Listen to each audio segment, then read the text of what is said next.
that right now we as African Americans put a lot of attention on what we're not getting. And what we are failing to do is brand around us what we are doing.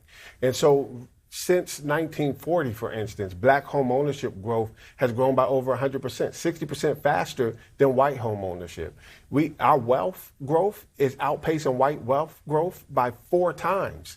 But we spend more time talking about DEI and talking about things that we're not doing. Right now, black male income is equal to white male income when you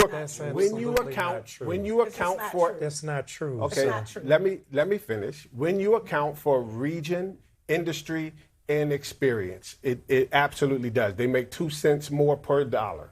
Black men make more than white men. That's a pay scale study. That's not a Corey Reed study. That's not true. That is absolutely true. The net worth of the average black family is not even $5,000 in case of emergency. Absolutely, I don't disagree We're with you headed on that. towards by 2030 zero net worth. We are running behind. We have less home ownership now than we did when Dr. King was assassinated in 1968. That's not 300,000 black women have been terminated since April because of the rollbacks of DEI. The numbers and the data that Corey is giving is absolutely unfounded and has absolutely no merit.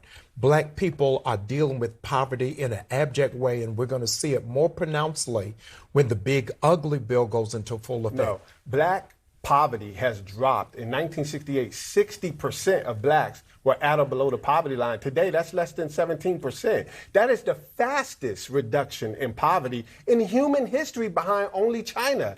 And that is the story that we need to be telling. Let me get Latasha. It's like the manipulation of the numbers. Like you can take data and tell whatever story you want. The fact that you got to go all the way back to 1968, you're skipping over the Reagan years. You're skipping over the years in the 90s where there was mass incarceration. You're skipping over the fact that black women make 60% less than white men. You're skipping over the fact that there's a study that talks about literally the road to poverty, that this study to zero wealth, that by 2050, that they're expecting black households to have zero wealth and that white households will have 122,000 in assets. While that is not a lot of money in itself, 122,000 is far much more than zero.